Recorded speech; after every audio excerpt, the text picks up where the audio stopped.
Hey, today we're talking about brand truth. What is it about you that's special? Let's unearth what makes your business special. Let's talk about it.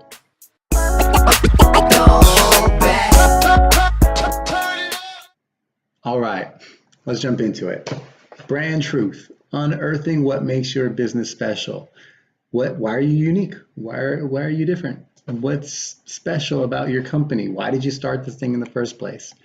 I'll remind you, in the eyes of the customer, a brand's defined by their truth or identity, the image that's out there for them to see, and that connection built with them over the time. So that's their truth, their image, and the brand love, which brand love will be covered on the next one. Brand image will cover on the next one. This is about brand truth today. So let's dive into that specifically. What brings value to your customer? Now think about why it's unique. Why do your customers choose you instead of the competition? It's not just about what you feel. It's, there's some empirical evidence out there that you are different, that you are special. So what is it? There's a couple categories I can help you think about. The list can be a little more exhaustive than this, but let's cover a couple of examples so that everyone has a feel of what they can choose from. The first one that I think a lot of people think about is quality. My brand is higher quality than everyone else's, or it's, top echelon. My problem with quality is that it's hard to define industry to industry how it's different than the other company that also claims quality. It used to be empirical, but now there's so many people in each business that it sounds the same, especially to the consumers who hear it all the time. We have the best this, the number one that starts to sound the same. Unless you've actually honed in on something that's ownable, that is validated, you really got to think about what that means. And maybe you can find it, but let's, come up with a definition that will work for the customers too. Maybe you're sourcing better materials. Maybe you've won some awards. Maybe you've taken a special class, whatever it is, whatever that thing is that's high quality, let's figure out and find a way to share that. So validate it. Don't just say you're high quality, come up with examples that explain why.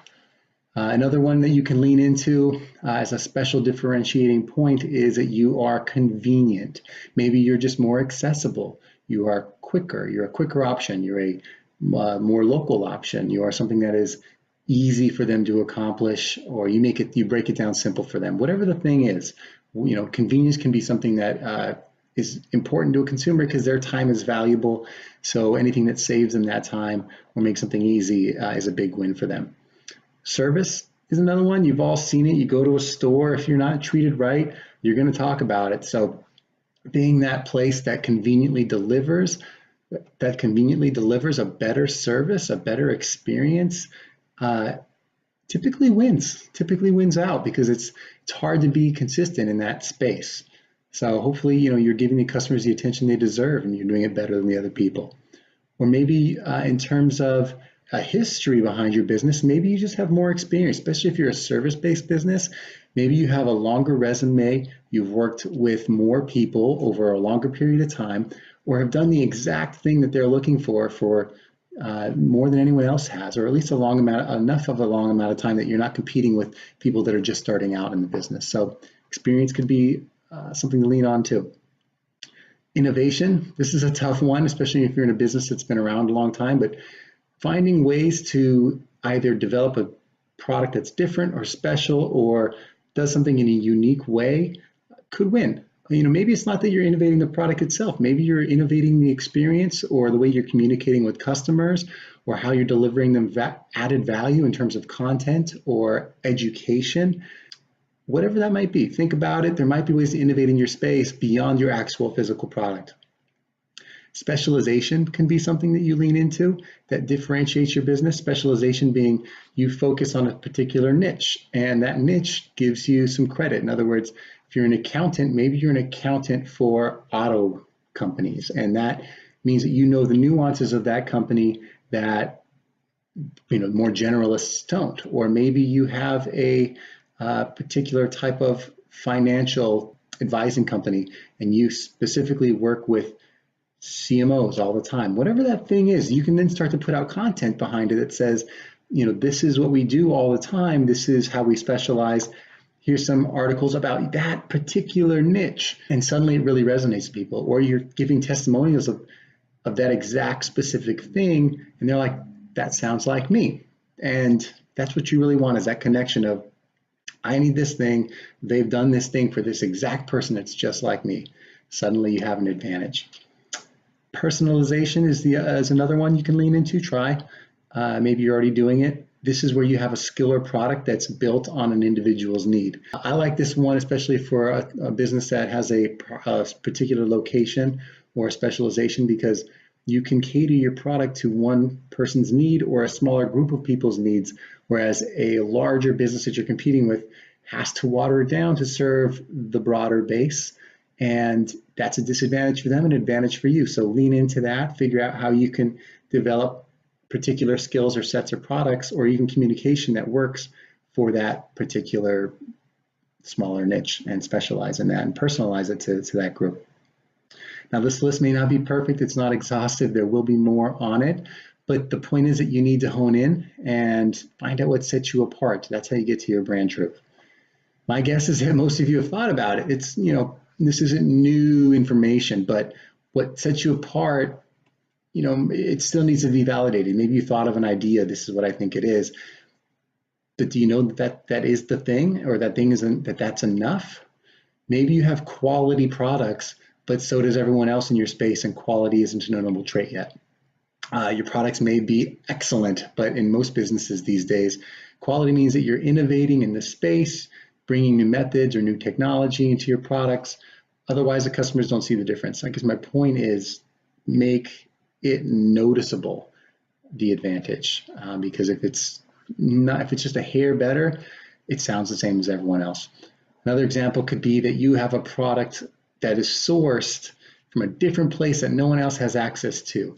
That's something you could talk about, or that you're the only one doing legitimate product testing or working closely with customers on product development.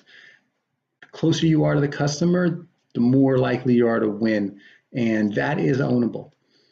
There are many angles to tap into for quality. These are just a few of them, but to own it, just having a product that's excellent isn't enough. That's, we'll say that over and over again. You have to truly stand apart from the competition. If you have trouble figuring it out, a great tactic is to do an audit. Look at your competition. You can see how you compare to them on these factors specifically, and then decide, where do I have my competitive advantage? Is it, I thought it was quality, but we all kind of have the same thing there, but I'm actually the fastest one of the group. Maybe it's that. So look at you compared to them. It is rated on a scale, if you will. So if you have to, look at their websites, visit their businesses, see how they do things, experience their service, go to their social pages, see what people are saying about them. Look at their reviews on Yelp or on their social feed, and what people are complaining about or are giving them compliments about. And do the same to yours and compare and see. Maybe there's something that all of you have missed that you can then innovate into your product. Maybe you can just start letting them know that thing that they don't have, you do have. So there's definitely some value in looking at who's around you, who that competition is, and then putting yourself on a spectrum to see where you fit and where you could have an ownable message. Doesn't mean you have to, if quality was your thing and everyone's doing it, that you change your quality. It just means you say, we have this, but also what makes us different is this special thing that only we have. Or at least it's different enough that customers are looking for it and will choose you, given that hair advantage. And it doesn't have to stop there. This speaks to the rational, all these things speak to the rational side of your brain, right?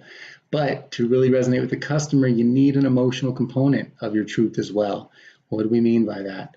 Well, ground yourself in what makes yourself your difference that we just spent all this time talking about, but then tap into what makes your business special, that emotional truth behind your mission and your purpose. Why did you get into this in the first place? What was the driving force? What is the thing that you wake up for every day that makes you want to do this job? What brings you joy when you're working with customers that really helps you stay motivated?